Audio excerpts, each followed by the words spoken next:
So I'm delighted to welcome Professor Majid from the Global University of Beirut, who will be talking about developing internationalization strategies through effective partnerships for the purposes of research. Welcome. Hello. Hello. Is it clear? Yes, we can hear you. Okay. Good evening, everybody, and let me firstly thank Dr. David Locke for inviting me to this important forum and introducing me to its distinguished podium. Many warm thanks to Gulf Conference and its dedicated team for organizing this important forum. I also would like to extend my deepest gratitude to Professor Amr Izzat Salama, the General Secretary of the Association of Arab Universities, and to all esteemed attendees and speakers. Dear all, it's obvious that we were so delighted. I think all of us were so delighted with the informative and fruitful presentations delivered yesterday by our esteemed speakers.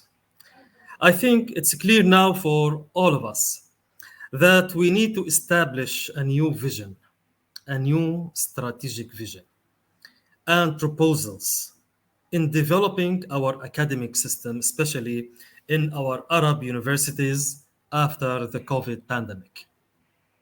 In fact, some statements mentioned during yesterday's discussion grasped my attention as such, and I think they are vital pillars for any academic strategies. I wrote them down. Firstly, there is this beautiful statement: we keep learning about learning. And this is true. Every day, every moment in this field, actually we are learning about learning. Secondly, also another important statement: students come first. And that will inherently lead us to the following conclusion, which is community comes first. But of course, through the university main product, the students. Therefore, we have this very clear and simple equation. To develop communities, we should develop university outcomes, the students, through developing our academic systems to serve both students and communities directly and indirectly. Keeping in mind that it is not reached by developing the educational methods, tools, and curricula only, but also by focusing efforts on developing our research systems as well. One of the main keys to achieve the goal is through development of effective partnerships across our universities for the purpose of research.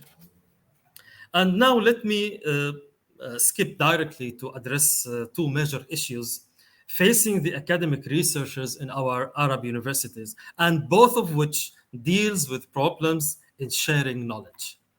One of which is about redundancy and repetition in subjects and titles of master's and PhD thesis. There are many examples, hundreds of examples. One of which 2 years ago or 3 years ago, I had a chance to meet with a former colleague. He was a reader in thesis in the defense. I asked him about the title, the subject. Then I was shocked. I told him this subject here in one of the Lebanese universities. This subject was already done in Kuwait University 3 years ago in 2016, I think, or 2015. And after that, we discovered that the same subject, it was about editing an old manuscript. It was also in one of the Jordanian or Syrian universities. There is a lack of communication. And why is that?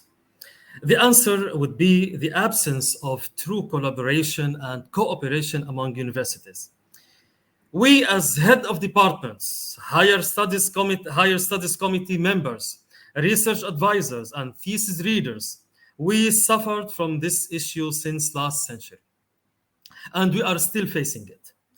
The COVID pandemic opened educational resources for all.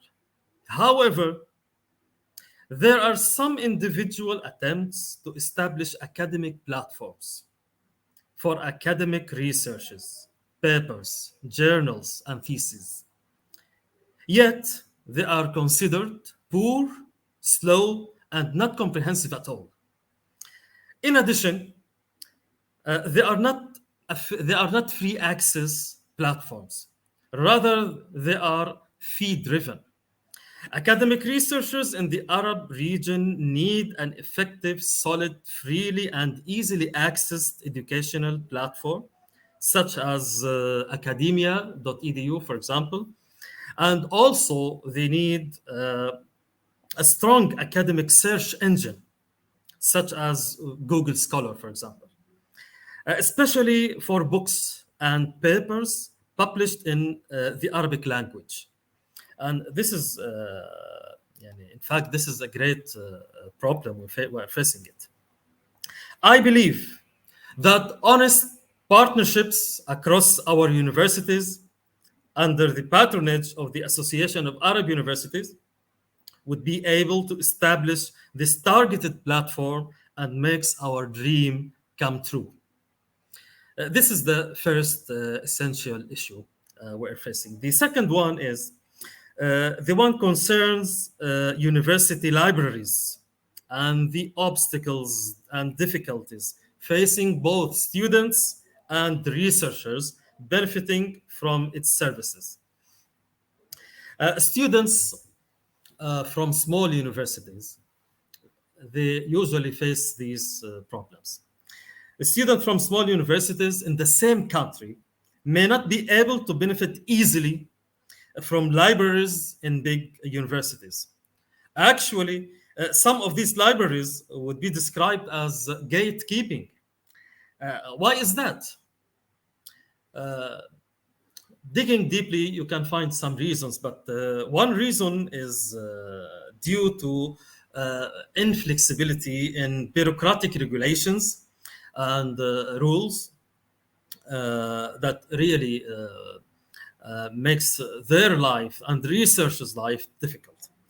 Another is the absence of academic understandings and agreements among these universities. Here is a remarkable point.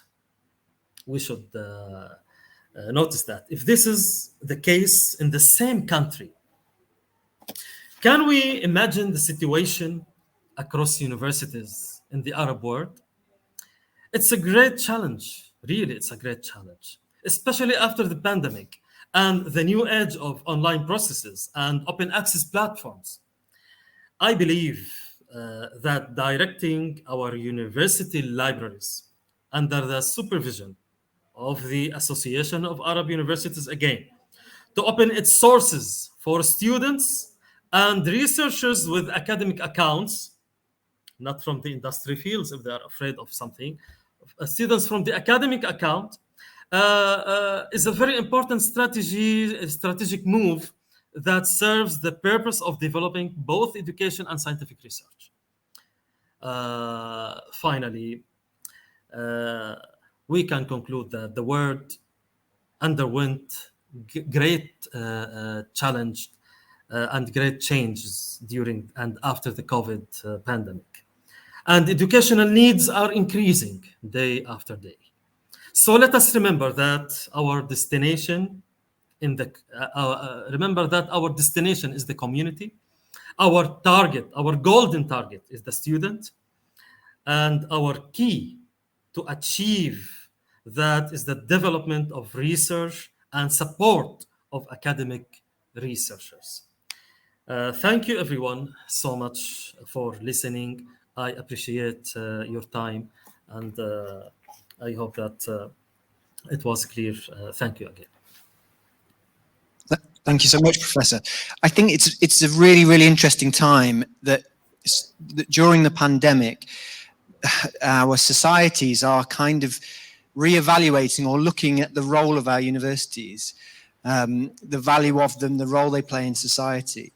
Do you think we do enough to communicate the research that we do, that the impact we have on society, that the general public understand the role of our universities? I think we can, but we need to motivate the leaders of universities. We need the honest decision, and there are some borders. I don't know, Yani. There is a competition. Some universities they're afraid of the competitors. We need to be honest. The pandemic, the damage. We all shared the same damage in the Arab universities and all the universities in the world.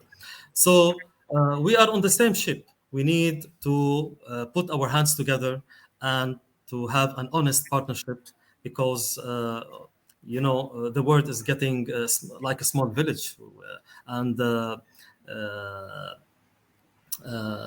partnership really it's a key for the solution for many of our problems. We need the decision. We need the brave decision to move forward. And there's a question online here, or a comment online, that we've heard a lot about strategies and strategic plans, but what is really needed is more reading to each context separately and articulating new applicable smart actions, so measurable actions. I think, David, you said this earlier, more doing in terms of just talking about it or strategic planning. Do you agree with that?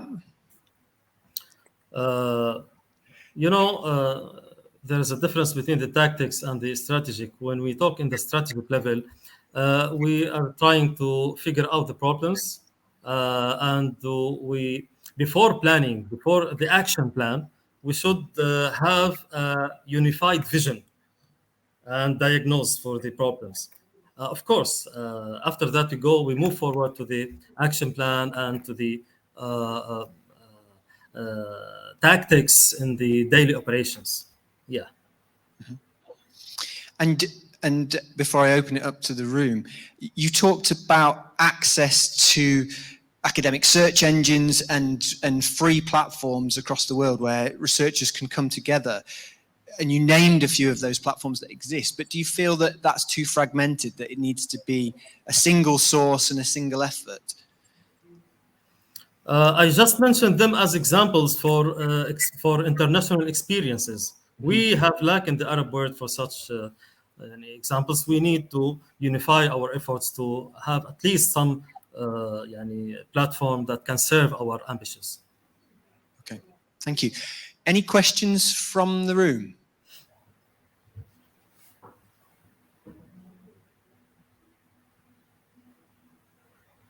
Okay, I think this is going to conclude our session today, and we have a scheduled break now. Again, thank you to both of our speakers. I think there's been so many points here. Very, very fascinating. Probably more questions than answers, but I think this is the world we find ourselves in. Rapid change and increasing competition in the internationalization space. So thank you, everybody, for your engagement.